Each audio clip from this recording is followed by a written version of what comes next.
Muy bien, vamos a compartir.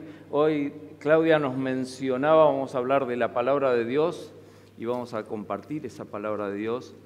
Y Claudia nos mencionaba de la gracia de Dios y justamente el título del sermón de hoy es Transformados por la gracia de Dios. Como ustedes saben, estos últimos domingos nos propusimos revisar personajes de la Biblia. Y hoy vamos a ver uno que a mí me encanta puntualmente, que es Juan el Apóstol. Cuando pensamos en Juan el Apóstol, ya que hay otros, Juan el Bautista y otros que se mencionan en la Biblia, vamos a concentrarnos en Juan el Apóstol. Pensamos en la sensibilidad de Juan, pensamos en lo confiable de Juan. Pensamos rápidamente y conectamos rápidamente lo que conocemos, lo que se menciona de él. Alguien que habla del amor de Dios, que habla del amor en general. Pero ¿por qué no nos metemos un poquito justo a revisar a este personaje y para llevarnos en este día una enseñanza? Hijo de Zebedeo, y su madre se llamaba Salomé, se supone que era familiar de María. El padre de Juan tenía un negocio de barcos, así en el lago de Galilea, eran pescadores. Y se menciona que justamente, se supone también que Juan era el menor de los hermanos, por lo que se menciona en la palabra, y que también allí se dice que él era seguidor de Juan el Bautista, allí en los comienzos del relato bíblico. Juan 1:35 dice, al día siguiente Juan estaba otra vez allí con dos de sus discípulos. Al pasar Jesús, Juan lo miró y declaró, estamos hablando de Juan el Bautista, el que está hablando, miren, ahí está el Cordero de Dios. Y cuando los dos discípulos de Juan el Bautista lo oyeron, siguieron a Jesús. Está hablando de uno de ellos, es Juan. Jesús miró a su alrededor y vio que ellos lo seguían. Fue llamado discípulo después más adelante de Jesús. En Mateo 4:21 dice, un poco más adelante por la orilla vio a otros dos hermanos, Santiago y Juan, sentado en una barca junto a su padre. Zebedeo reparaba las redes. También los llamó para que los siguieran. Acompañando siempre a Jesús, vemos allí a Juan por Galilea. Él estuvo allí en la boda de Caná, junto con Jesús. En ese momento era parte de la familia, porque en realidad Jesús va a esa boda porque es un familiar el que se casa. Pero una cosa que se empieza a notar allí es cómo Juan quiere estar cerca de Jesús. Fue designado más adelante apóstol. Mateo 10:2 dice, los nombres de los 12 apóstoles son los siguientes. Primero Simón, también llamado Pedro, luego Andrés, el hermano de Pedro, Santiago, hijo de Zebedeo, el mayor, y Juan, el hermano de Santiago. Y después sigue la lista de los otros apóstoles. Jesús le dio como sobrenombre, vieron que era muy tradicional en ese tiempo al nombre ponerle un sobrenombre, Hijo del Trueno. Marcos 3:17 afirma esto, Santiago y Juan, los hijos de Zebedeo, a quien Jesús apodó hijos del trueno, Boanerges. ¿Saben por qué le puso eso? Por su carácter violento. Suena raro, ¿no?, escuchar eso. Por lo impetuoso, justamente, de su temperamento natural. Y queda claro aquí que ese temperamento todavía no estaba trabajado por la gracia de Dios. Impetuoso, temperamental.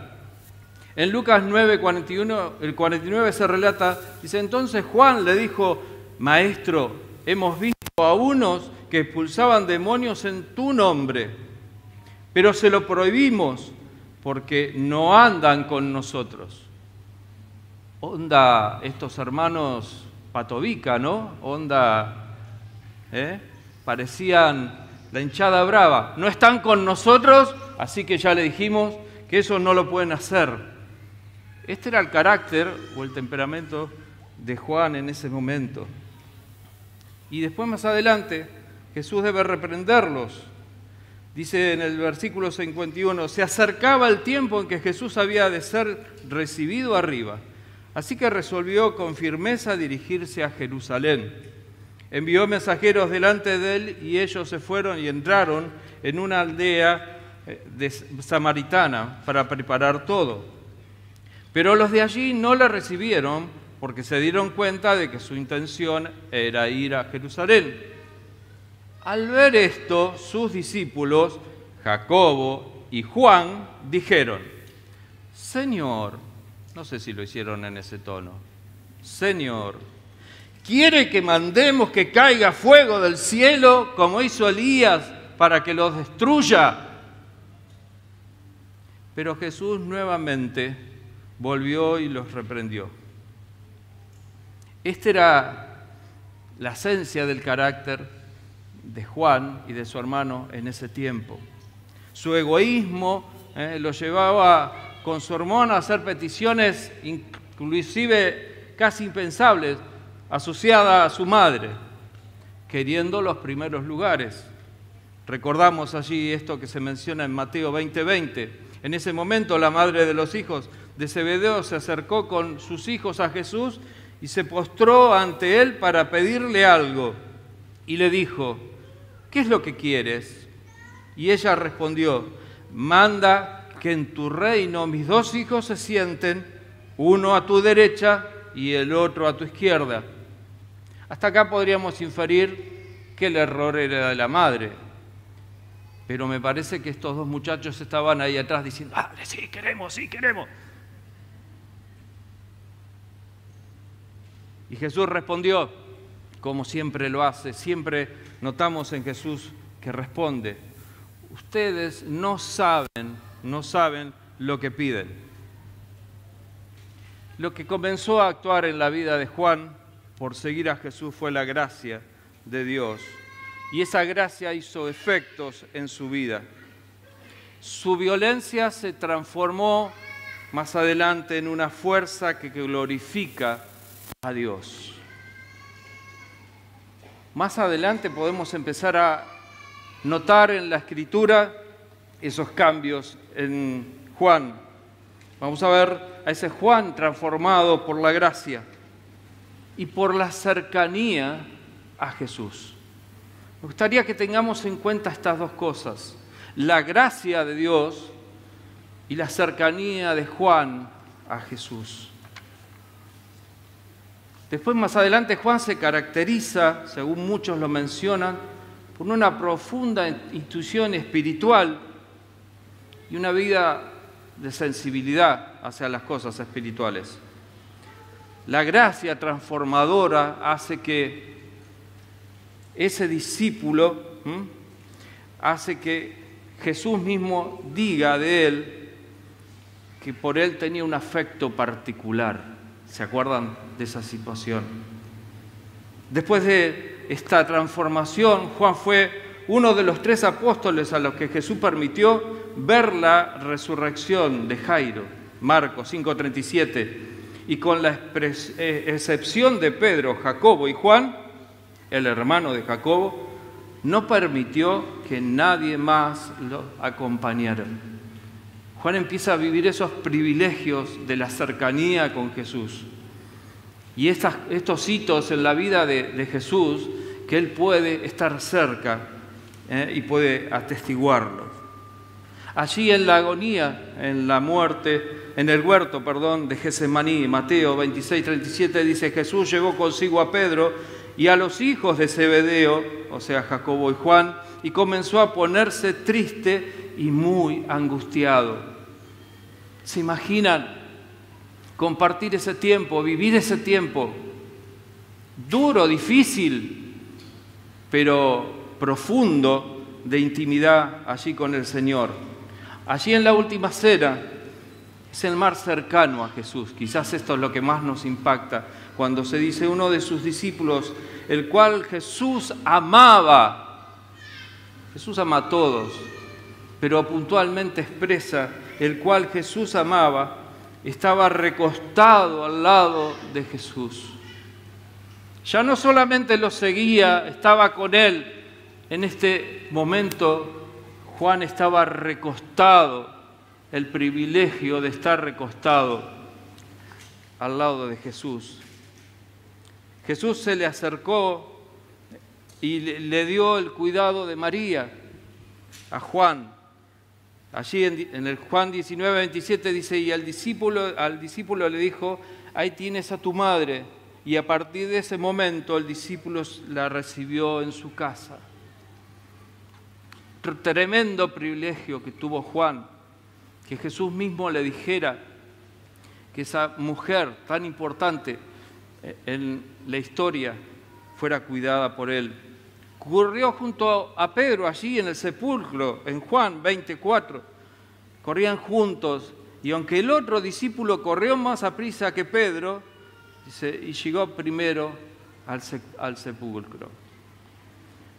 Una cosa que me impacta de allí, ayer lo conversábamos con Susana, mi esposa, que Pedro entró allí, hizo cosas, pero Juan se quedó allí contemplando. Esto es la escena que vemos.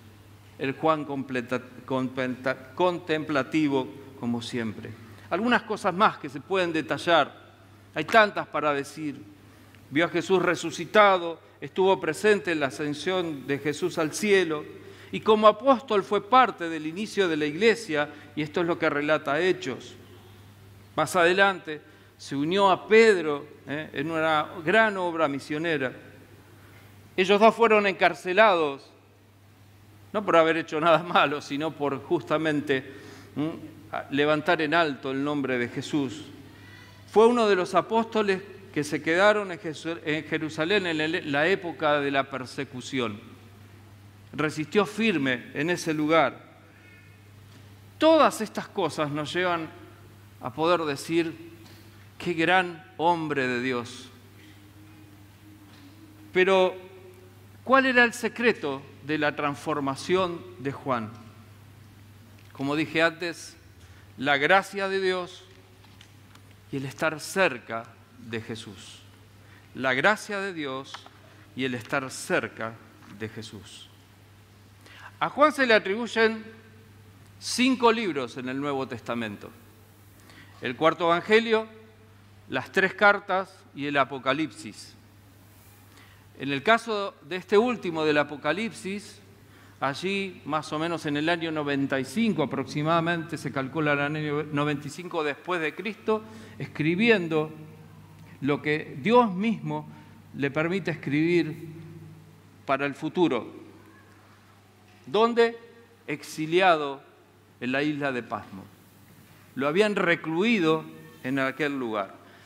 Al año siguiente otro rey lo saca de ese lugar y él vuelve allí a Éfeso, a la zona de Éfeso, y allí escribe sus cartas y también parte del Evangelio.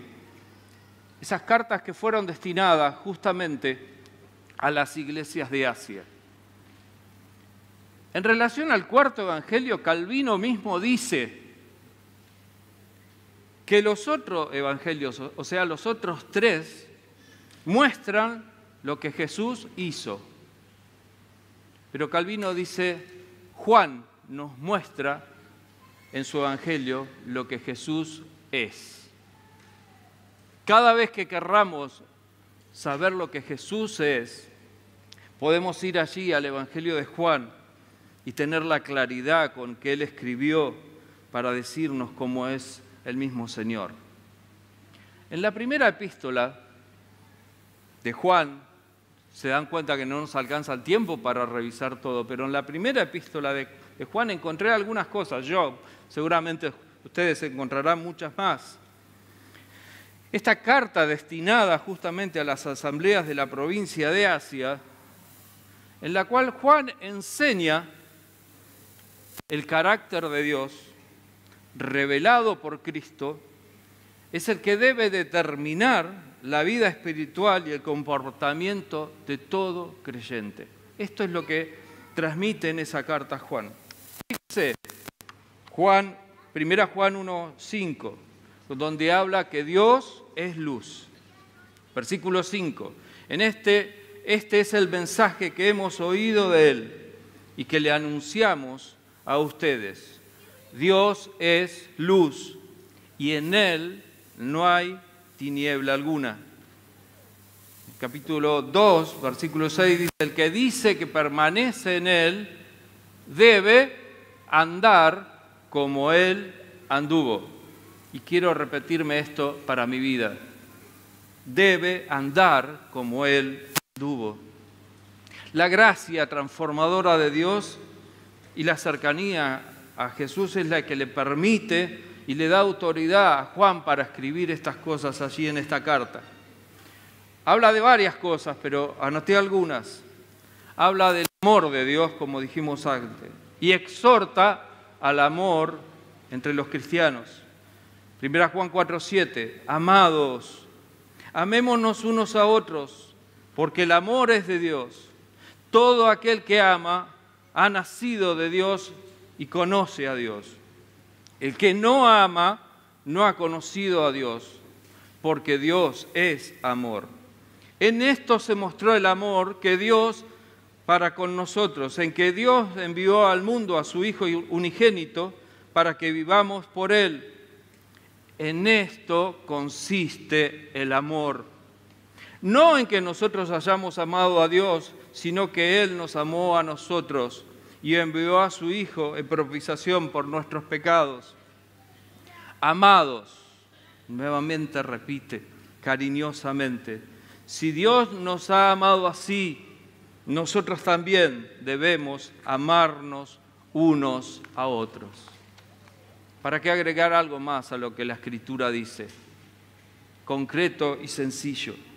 Habla de obedecer a Dios y a su palabra, la necesidad de poner en práctica los mandamientos. Capítulo 2 y verso 3 de 1 Juan. Podemos estar seguros de que conocemos a Dios si obedecemos sus mandamientos. Si alguien afirma, yo conozco a Dios, pero no obedece los mandamientos de Dios, es un mentiroso y no vive en la verdad. Pero los que obedecen la palabra de Dios demuestran verdaderamente cuánto lo aman. Así es como sabemos que vivimos en Él. Los que dicen que viven en Dios deben vivir como Jesús vivió. Además, habla también de andar en la rectitud y permanecer en Dios. ¿Qué quiere decir esto? Mostrarlo con acciones.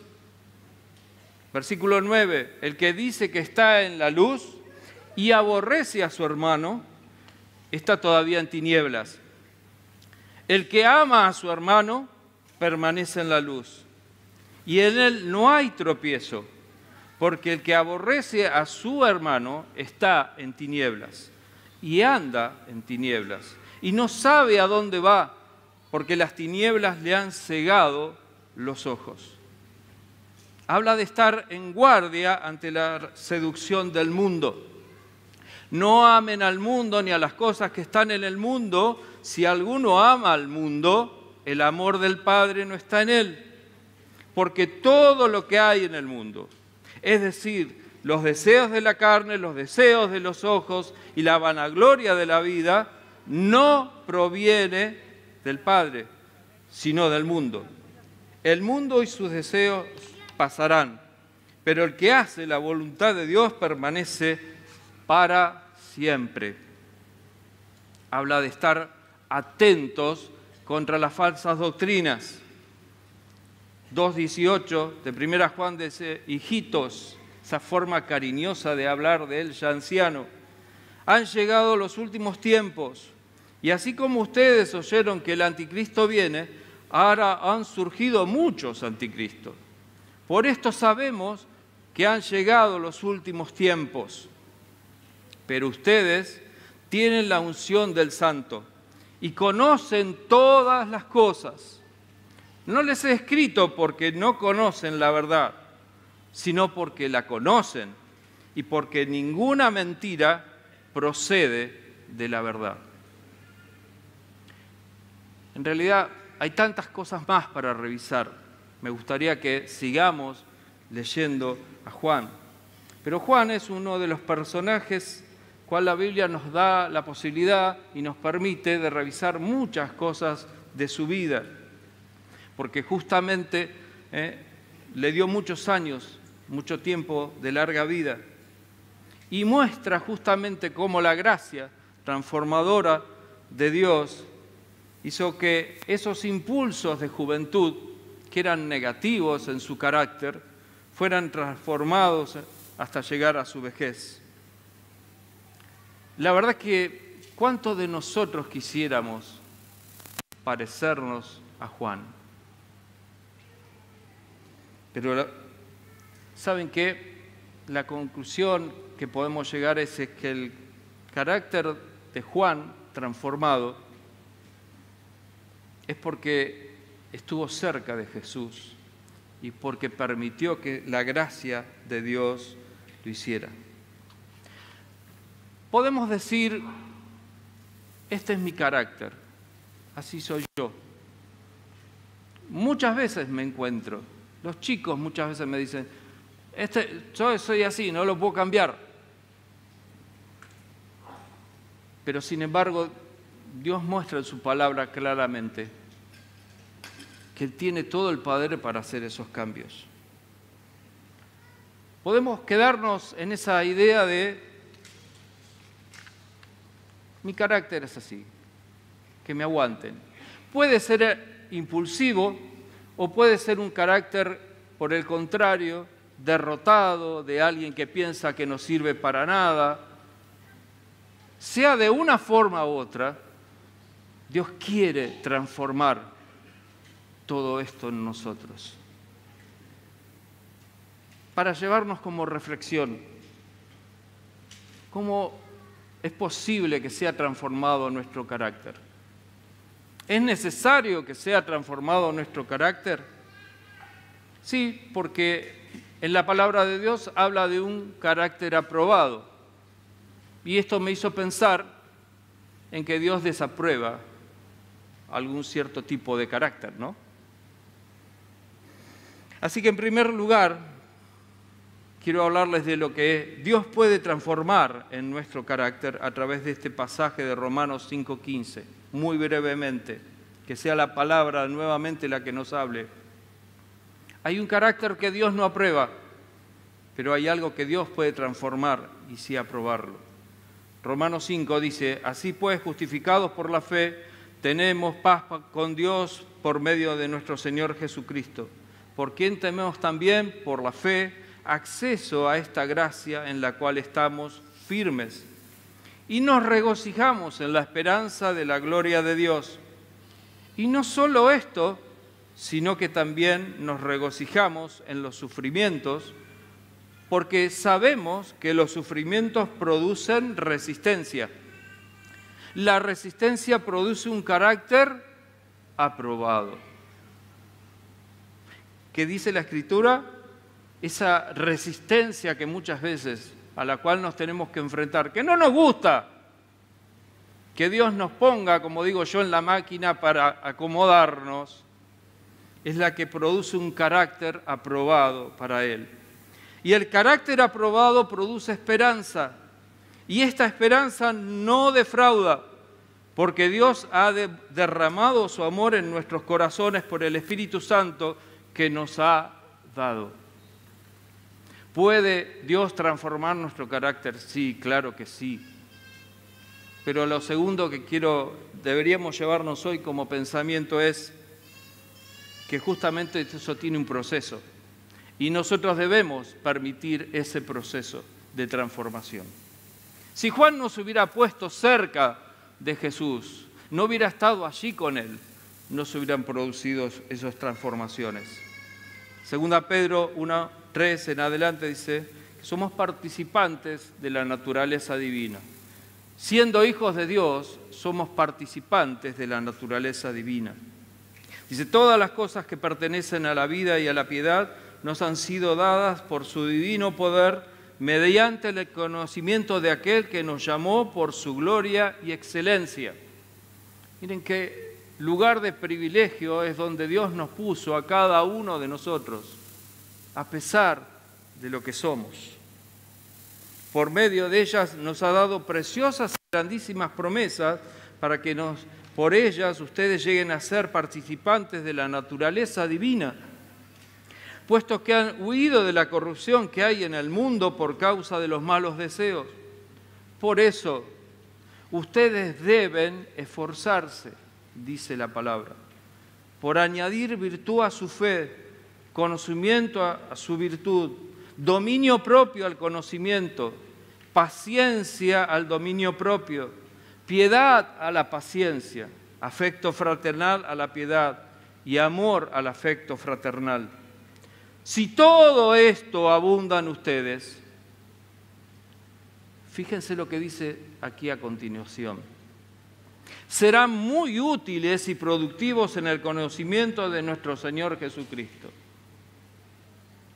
Quien no tiene todo esto es corto de vista o ciego y ha olvidado que sus antiguos pecados fueron limpiados.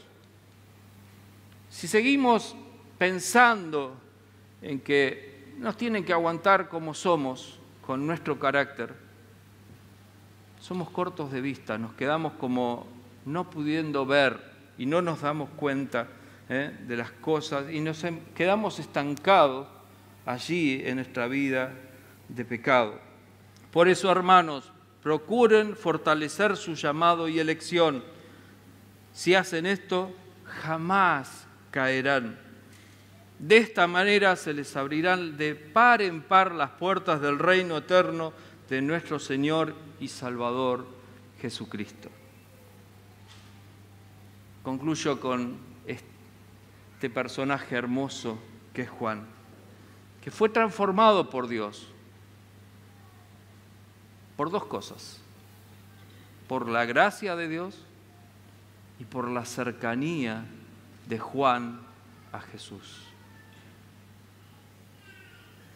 Si permitimos que la gracia de Dios nos transforme, mientras les pido a los músicos que suban, si permitimos que la gracia de Dios nos transforme, Él quiere hacerlo.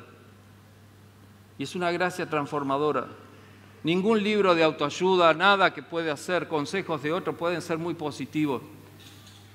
Pero la gracia de Dios es la que nos ayuda. Y el estar muy cerquita de Jesús. Me encantó cuando Diego decía la otra vez con relación a una canción: vamos a pedirle que Él transforme todo. No, porque ahí nos quedamos, ¿no?, en esa idea. Bueno, ya hay cosas que ha cambiado, no todo es un desastre en nuestra vida para no agarrarnos el bajón. Pero hay cosas que sí, Dios tiene que seguir cambiando todavía en mi carácter, en tu carácter. ¿O no? Hasta el último día de nuestra vida necesitamos que la gracia transformadora de Dios modifique cosas en nuestro carácter. Yo me doy cuenta que me estoy volviendo como viejo, cada vez más cascarrabia. Y le pido al Señor que lo transforme porque no está bueno. Me encantaría que podamos irnos pensando hoy en esa figura y esa escena de Juan recostado a Jesús. ¿Cuánto lo hacemos de esto en nuestros días, cada día? ¿Cuánto buscamos estar cerca de Jesús? O bueno, cuando pinta la cosa, leo un poquito, cuando ahí me conecto con algo. La verdadera transformación en el carácter es la cercanía constante, permanente, en cada cosa de nuestra vida, esa cosa de estar cerca, muy cerca de Jesús. Permitime cerrar orando. Cada uno en este momento hace la reflexión en su vida, de sus éxitos, de sus fracasos. Pero pensemos que Dios sigue teniendo gracia abundante. Don inmerecido, es un regalo la gracia. Sigue teniendo para todos nosotros gracia abundante de transformación. ¿Le vamos a decir que sí al Señor? Si le decimos que sí, necesitamos estar muy, muy cerquita de Jesús. Porque cuanto más cerca de Jesús estemos, más vamos a poder entender la mente del Señor y tener la mente del Señor. Cuanto más cerquita de Jesús estemos, vamos a parecernos cada día más a Él para responder, para actuar, para tomar las decisiones. Si hay un objetivo en la vida de un creyente es parecernos al Señor.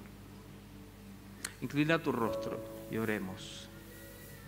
Te damos gracias, nuestro Dios, por tu palabra y por dejarnos todo el relato de esta persona que vos llamaste, preparaste y usaste, que es Juan. Cómo quisiéramos, nuestro Dios, que cada uno de los que estamos aquí, porque yo sé, Señor, porque sabemos, Señor, que también, ya que nos llamaste, ya que somos hijos de Dios, vos nos querés preparar, nos querés usar. Pero quizás, Señor, tenemos que reconocer en este día que hay cosas en el carácter que deben ser transformadas.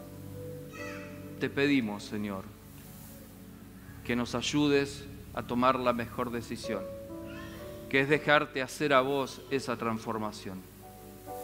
Te pedimos la ayuda para estar cada día más cerquita de Jesús, para que realmente podamos imitarlo en todo a Él y no seguir secadamente nuestra forma de ser. Gracias, Dios, gracias, porque seguís amándonos de tal manera y hablándonos de tal manera para hacer cambios en nuestra vida. Te damos las gracias en el nombre de Jesús. Amén y amén.